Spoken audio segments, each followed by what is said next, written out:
Welcome, everybody, to the Dexterous Lifestyle Podcast with your co hosts, Andrea and Kellie of Dexterous Organizing Dexterous Lifestyle.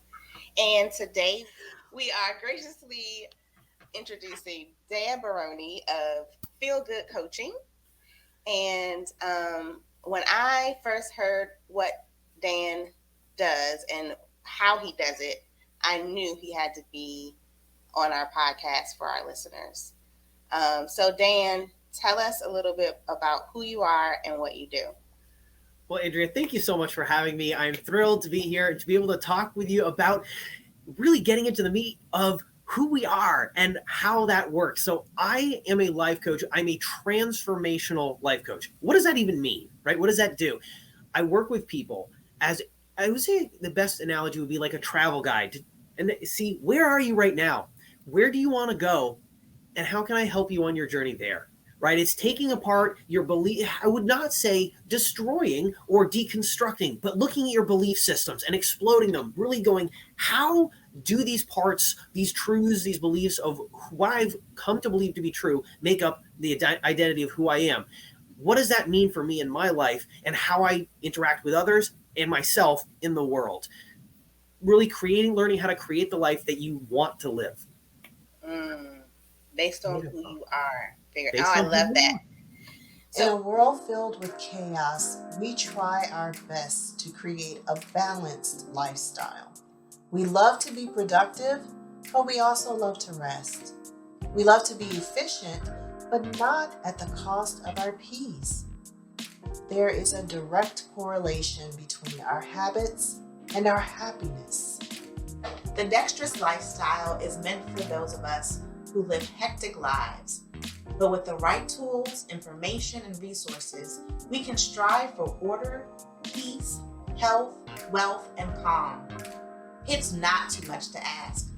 We deserve a dexterous mind, a dexterous body, and plenty of dexterous spaces to support our dexterous lifestyle.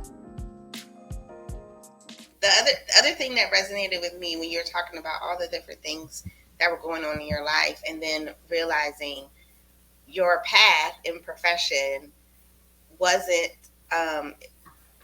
it was noticing how your dad didn't get to enjoy retirement, but here you are telling people, enjoy retirement and do all this stuff, right?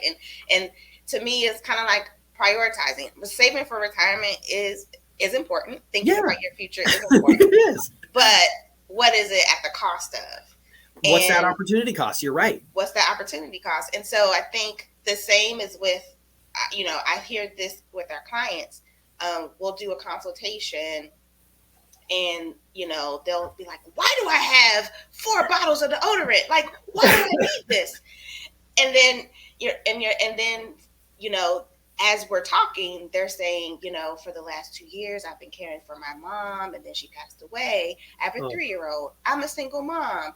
My job is really, demanding. And I'm thinking, so why are you beating yourself up? Because you have 4 bottles of deodorant. Like, obviously, you might have forgotten you had, it was buy 2, get 2. You bought 2 because you were at the store because you had to go get something for your mom, And so I'm always that voice that you said you talk to your child, your inner child, as when I find myself being that for them at the consult, and I'm just like, well, you've been going through a lot for the last 3 years. Having 3 bottles of deodorant, no one's going to judge you for that. We use it at some point.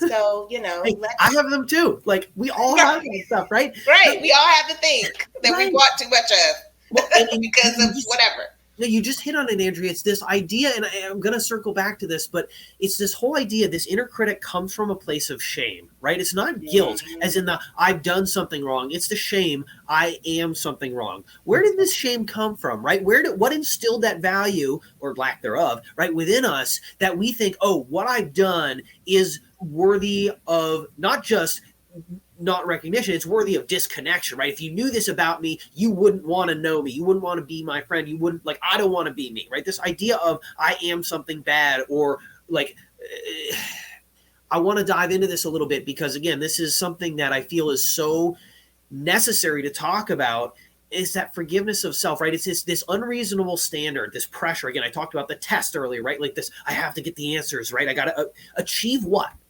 Right? What do we have to get to in order to feel worthy, right? This external validation that America tells us you need this to be considered to have made it.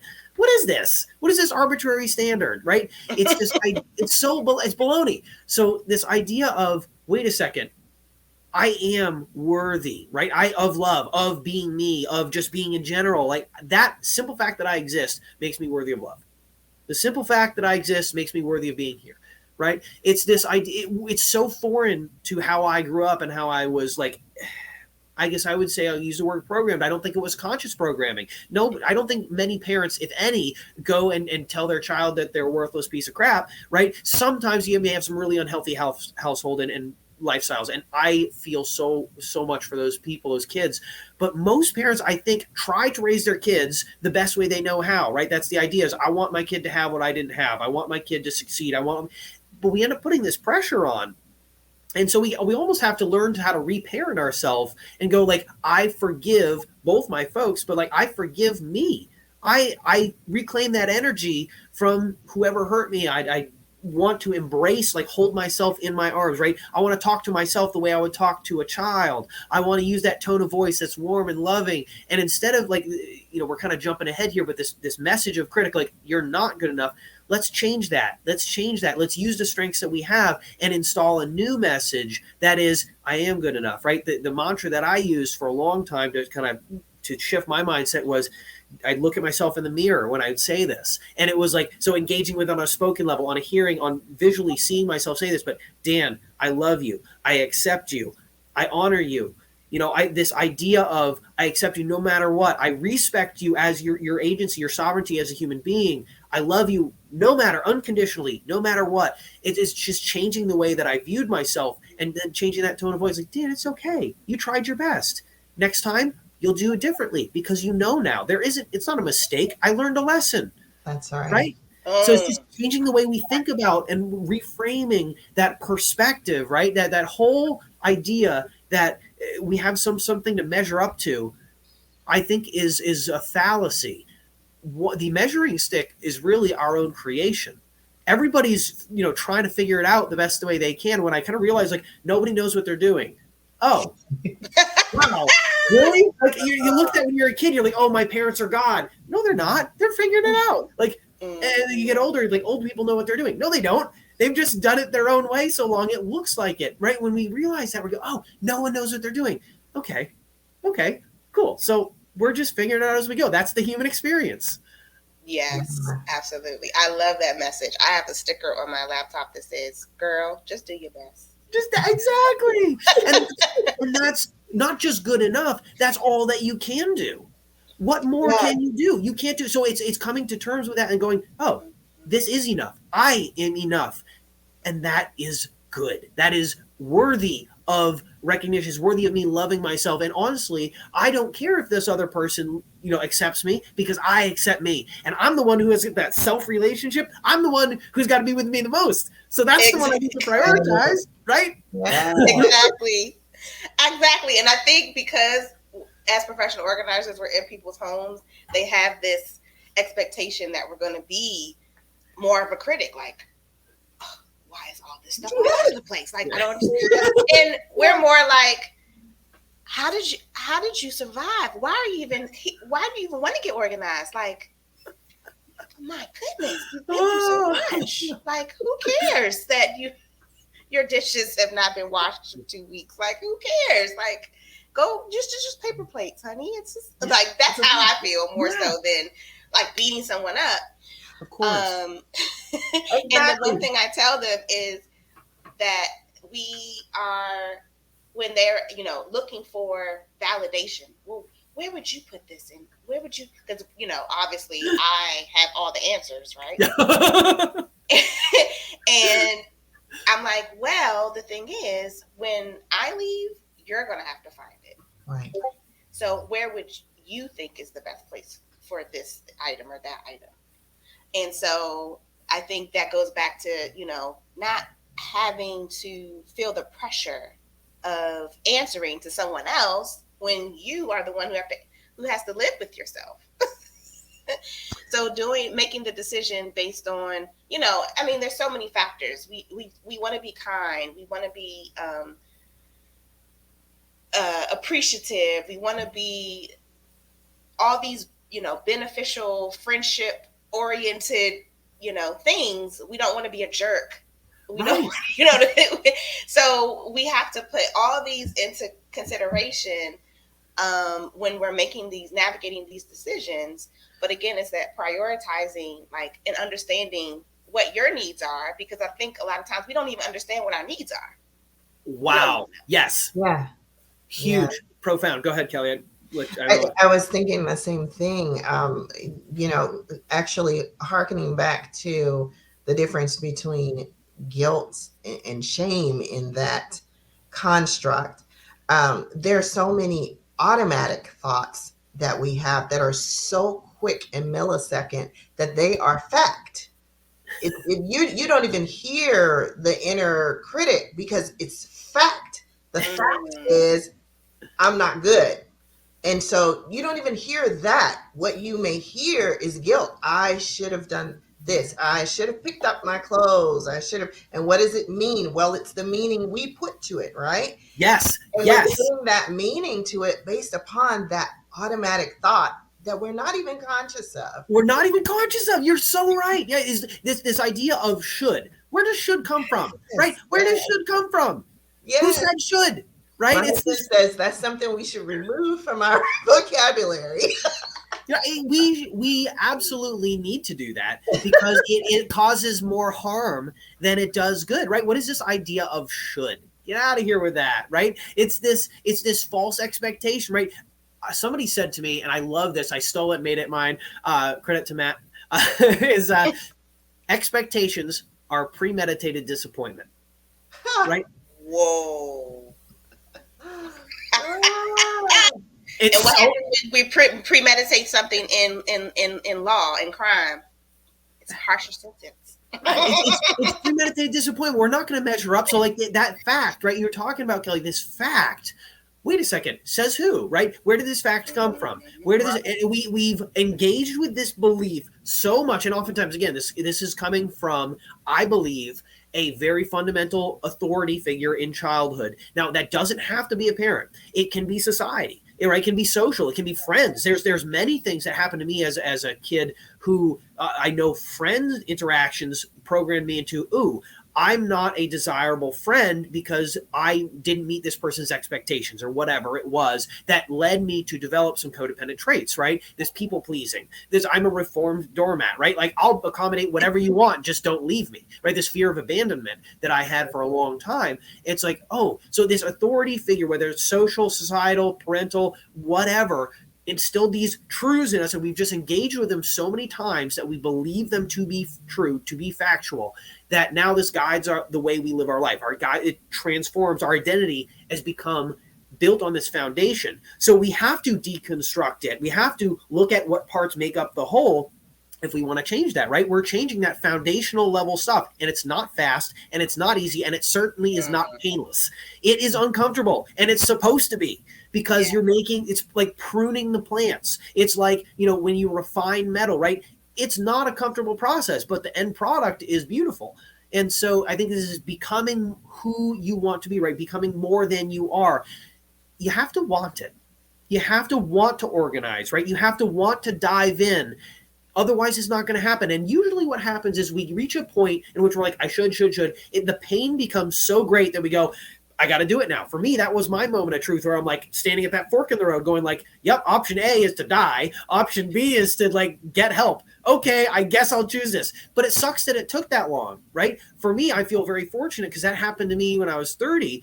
Wow, I'm blessed. There's so many people who don't have that, essentially that fortune that to go through this transformation until much later in life, if at all. So, right. So like, wait a second, is there another way than going through extreme pain to be able to have this realization? And the answer is yes. It's just hard. It's that whole, honestly, it's the self-awareness piece, that self-honesty and reflection. And that's, I mentioned this earlier, I'm going to come back to, is this journaling. It's mandatory for my clients. You got to journal. You might not like it. Honestly, you probably won't. You're going to hate it. It's going to chafe. It's going to feel uncomfortable. You're going to feel like, this is hokey. Why am I doing this? Because it shows you things that you won't necessarily cognitively, process. You're writing and sometimes stuff just flows out. And then later you look back and you go, wow, I really thought like that.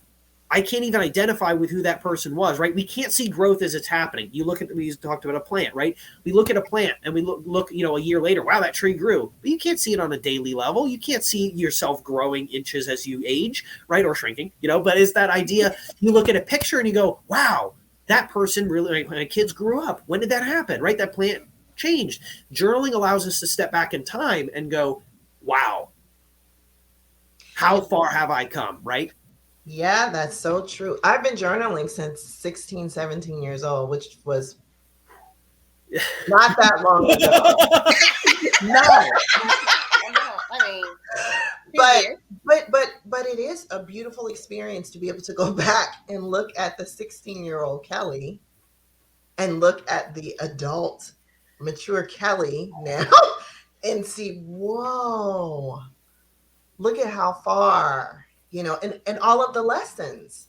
I just say not failures, but lessons. Lessons learned throughout Absolutely. your life. I also find that journaling always centers and helps me to stay in a space of gratitude, because it makes me aware of what's good right now. That's it. The awareness piece, that's what journaling brings, right? It's not just this, and everything you said, spot on, but this awareness piece, this is what helps us become aware of the things that are underneath the surface. And this gratitude, right? I feel that so much, because now I can look back instead of going, oh my God, this is cringy, right? I can look at it and go, like, Danny, I love you. Thank you for doing this so that I can be here today, right? You did me a solid. I'm going to do future Dan a solid by doing this now, right? It's being good to myself now. It's being good to myself in the future. It's being also forgiving and accepting and loving towards my past self, because all of these are parts of me. It's all part of my journey, right? It's all a part of who we have been, are, and are becoming, which is our narrative, our story. Just final point here. Nelson Mandela, probably one of my favorite quote of his is that I'm either winning or I'm learning. That's right? it. That's it. I have a T-shirt that says that. Yeah. I love it. It's perfect because, again, it's all in that perspective, how we reframe this, right? Is this a failure? No. Is this a mistake? Absolutely not. It's a lesson. I learned, like, again, it's a very overused Edison quote, right? I discovered 1,000 ways not to make the light bulb. It's that idea of like, hey, that's somebody with a growth mindset.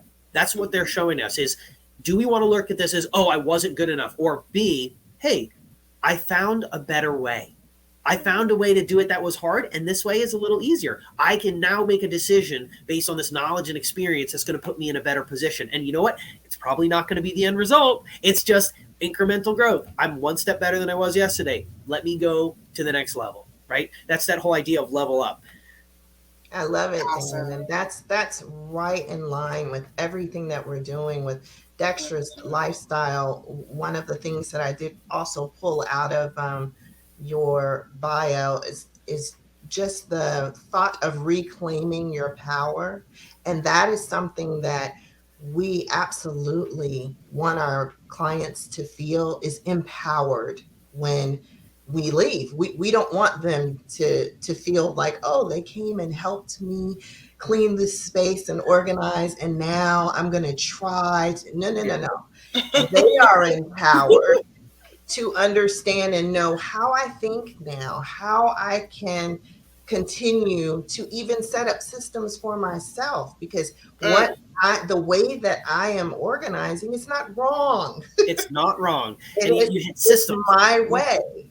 Yeah, so giving yourself that power, helping people to, as you say, reclaim your power, that's what it's all about, because we all have choices, and those choices are very powerful in our lives. So powerful, so spot on. And again, going back, right, this idea of reclaiming the power, we were taught, and essentially it's programmed, I think it's really societal, to give it away in the first place.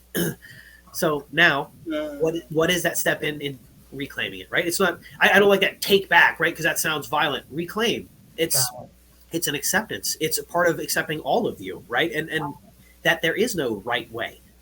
There is just your way. whatever that is, right? It's the system you also hit, the system.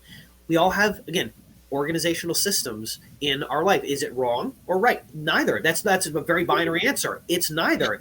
It's what works for you, right? And that's the best part of, like, I think, again, so much synchronicity with what we do, even though it's in completely different, I think, material, manifestations. It's still at that core of, okay, what's right for you, right? Who do you want to be? How do you want to organize? Who do you want to, be inside and outside? How do you want to create? I think the key here, where I always circle back to, is intention, right?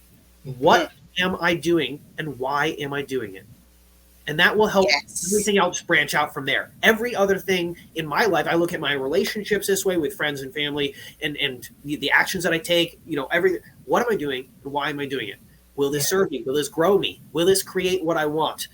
Or is this not, again, that value-based decision making? Is it not in my best interest to do this? Maybe I don't know. Okay, let me sit with it, right? So, but intention is so huge. I think intention is one of the most underrated parts of decision making and organizing anything that you can do in life, bar none. It's so important. I think the intention is far more important than the execution, because, again, you're either learning or you're winning, right? So the execution is secondary. The intention, why, is the key question. That's what I go to when I start with all my clients, and through it and still currently always ask why.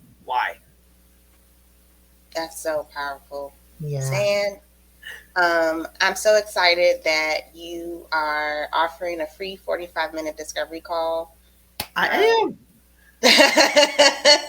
To anyone who wants to dive a little deeper and see what all of this intentionality and everything you've talked about is about, and really kind of journeying forward, because what the intention of our creating Dexterous lifestyle is helping people through the journey to get organized.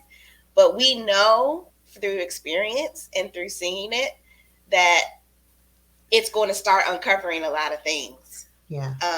And so we want to help as much as we can, stay in our lane, and send our clients to and our community to people like you who can really dive in there with them and figure those things that, as they're pulling their stuff out, they're also pulling out internal things that need to be addressed. The physical, it's remarkable to me how often the physical will represent what's going on internally, right? The emotional and the mental, you could call it the spiritual, whatever, but it does represent that. And I find, very much like you, as we're going through some internal stuff, that manifests itself in the physical. So I know the stay in your lane, I know was a joke, but realistically, we are all collective. We're part of this collective, right? We're all trying to raise that level together. So whatever form it takes. Again,